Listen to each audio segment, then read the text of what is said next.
एक बार की बात है, महात्मा बुद्ध के शिष्य आनंद कहीं जा रहे थे। रास्ते में उन्होंने देखा कि एक अधेड़ व्यक्ति एक चट्टान पर बैठा रो रहा है। वे उसके पास गए और बोले, क्या बात है वत्स, तुम कौन हो और क्यों रो रहे हो? आनंद की बातें सुन उस व्यक्ति की सिसकियां थम गई। वह अपने आंसू पोंछता हुआ बोला, मैं पास के गांव का रहने वाला एक बदनसीब व्यापारी हूँ। मैं जो भी करता हूँ वह काम बिगड़ जाता है। व्यापार के चक्कर में मैंने अपनी पत्नी के गहने गंवा दिए। मैंने अपने परिवार को खो दिया, यहाँ तक कि मेरा घर भी गिरवी पड़ा है। मुझे तो लगता है कि मैं किसी काम का नहीं हूँ। मेरी किस्मत खराब है। उसकी बात सुनकर आनंद बोले, तुमसे ये किसने कहा वत्स कि तुम्हारी किस्मत खराब है?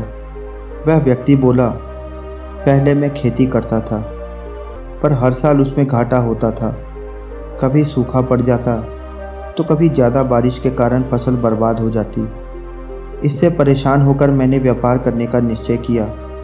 मैंने पत्नी के गहने बेचकर अपना व्यापार शुरू किया, लेकिन मेरा व्यापार नहीं चला।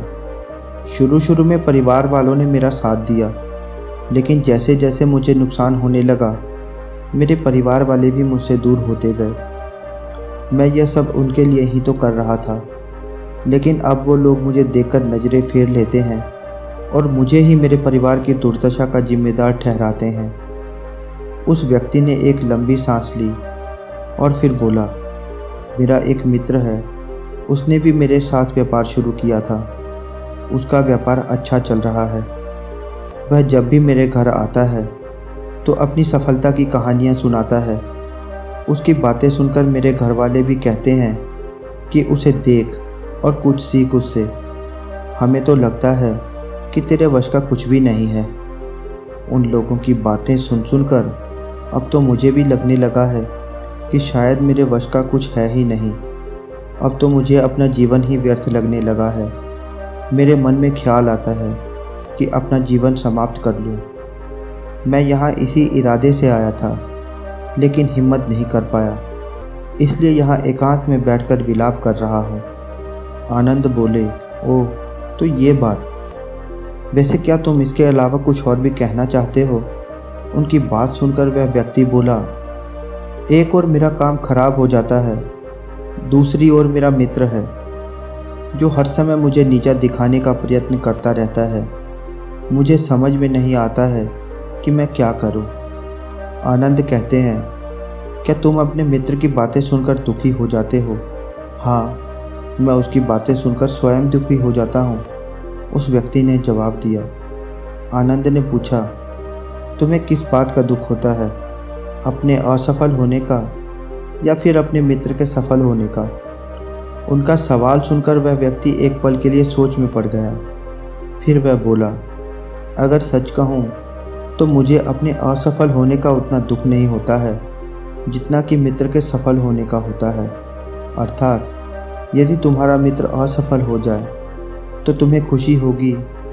आनंद ने प्रश्न किया। वह व्यक्ति बोला, हाँ, मुझे बहुत खुशी होगी। इसका मतलब है कि तुम्हारी खुशी तुम्हारे मित्र पर निर्भर करती है। आनंद कहते हैं, अगर वह चाहे तो तुम्हें खुश कर सकता है और अगर वह चाहे तो तुम्हें दुखी कर सकता है। तुम स्वयं से ना तो खुश हो सकते हो और ना ही दुखी हो सकते हो। अर्थात तुम अपने मित्र के गुलाम हो गए हो, इसलिए तुम्हारा कुछ नहीं हो सकता। ऐसा ना कहें महात्मन। उस व्यक्ति ने हाथ जोड़ दिए। आपकी बातें सुनकर मुझे कुछ आशा बंध रही है। आनंद बोले, जब हम किसी से आशा बांध लेते हैं तो उस पर निर्भर हो जाते हैं। ऐसे में हमारी खुशी और दुख भी उस पर निर्भर करने लगता है। इससे बेहतर है कि तुम अपने आप से आशा बांधो। जब तुम ऐसा करोगे तो साथ ही पूरे जतन से काम करोगे और तुम्हें सफलता अवश्य प्राप्त होगी। कहते हुए आनंद ने एक पल के लिए उस व्यक्ति की ओर देखा और फिर अपनी बात को आगे बढ़ाई। तुम्हें लगता है कि तुम्हारा मित्र तुम्हें दुखी करने आता है, पर अगर विचार करो तो वह बातें तो सच्ची ही करता है। वह अपने संघर्ष और अनुभव की बातें बताता है। तुम उन बातों से बहुत कुछ सीख सकते हो। तुम्हें इसके लिए उसका धन्यवाद करना चाहिए कि तुम्हें घर बैठे कुछ अनुभव मिल रहा है। तुम उन अनुभवों का लाभ उठाओ, नई शुरुआत करो, कर्म करते जाओ, हार मत मानो। एक दिन तुम्हें सफलता अवश्य मिलेगी। आज तुम जिसे अपना बुरा वक्त या बुरी किस्मत कह रहे हो, एक दिन यह बदल जाएगी। इसी के साथ तुम्हारे विचार भी बदल जाएंगे। और देखना, जब तुम्हारा अच्छा वक्त शुरू होगा, तब तुम्हारे मित्र भी तुम्हें अपनी सफलताओं की कहानियाँ नहीं सुनाएगा। तब वह अपनी असफलता की बातें बताएगा ताकि तुम उसकी बातें सुनकर भ्रमित हो जाओ, तुम्हारा आत्मविश्वास हिल जाए और तुम गलत निर्णय लेने लगो। लेकिन उस समय भी तुम्हें अपनी बुद्धि का प्रयोग करना होगा। तुम्हारा मित्र जैसे आज तुम्हें दुखी करने आता है, उसी तरह उस समय भी वह तुम्हें दुखी करने आएगा, क्योंकि जिस तरह उसे दुखी देखकर तुम्हें मज़ा आता है, उसी तरह उसे भी तुम्हें दुखी देखने में उतना ही मज़ा आता होगा। वह व्यक्ति बोला, आपने सही कहा, लेकिन मेरा सबसे बड़ा दुख ये है कि मेरे परिवार के लोग भी इसमें शामिल हैं। वास्तव में मैं अपने परिवार के लिए अच्छा करना चाहता था, लेकिन वे लोग भी मेरी बातों को नहीं समझते हैं। वे भी मुझे गलत कहते हैं और अब तो वे मेरे साथ भी नहीं हैं। आनंद बोले, मैं सब समझ गया।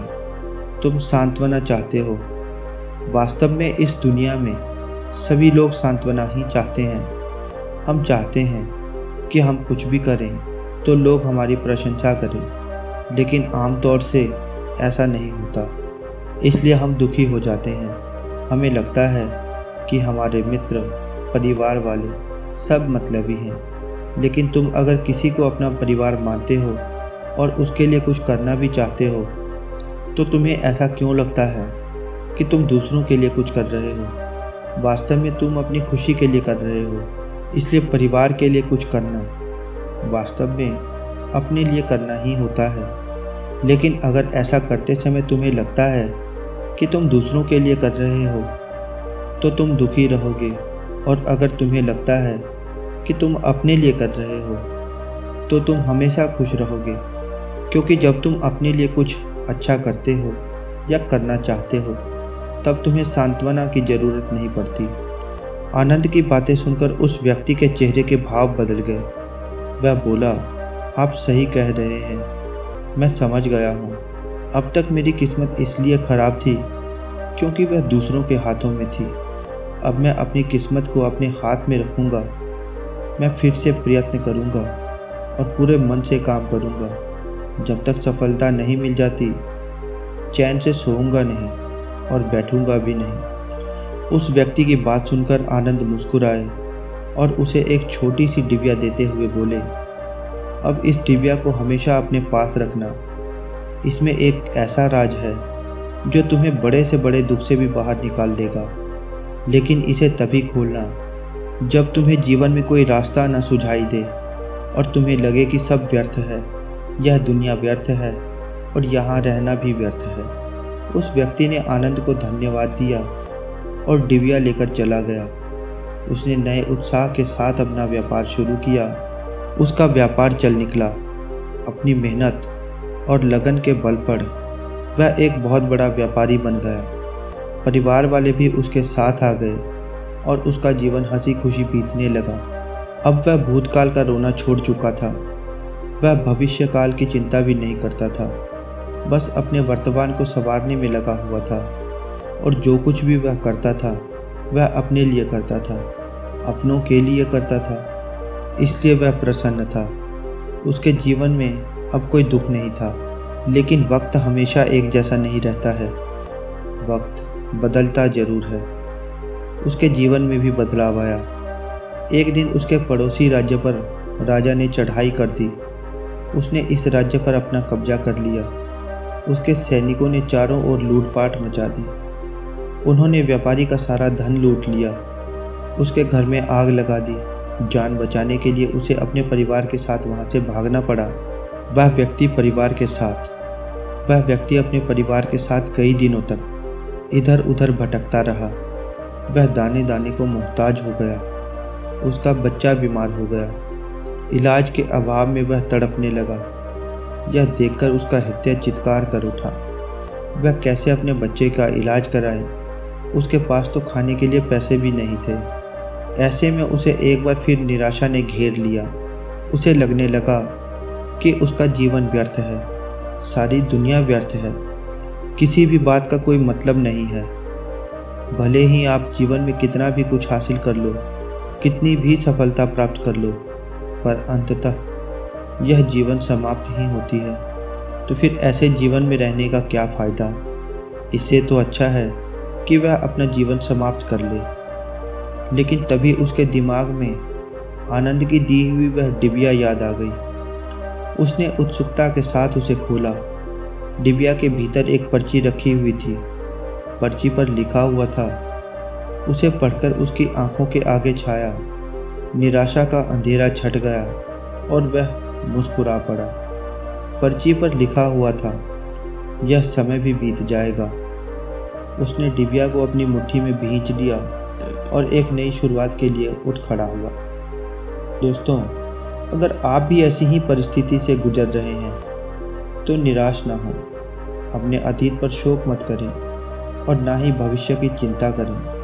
अपने वर्तमान को जिएं और उसे बेहतर बनाने के लिए सच्चे मन से प्रयत्न करें। यकीन जानें, जल्दी ही आपकी किस्मत भी बदलने वाली है। दोस्तों, ये कहानी आपको कैसी लगी कृपया कमेंट बॉक्स में ज़रूर बताएं और आपने अपना बहुमूल्य समय दिया, इसके लिए आपका बहुत बहुत धन्यवाद।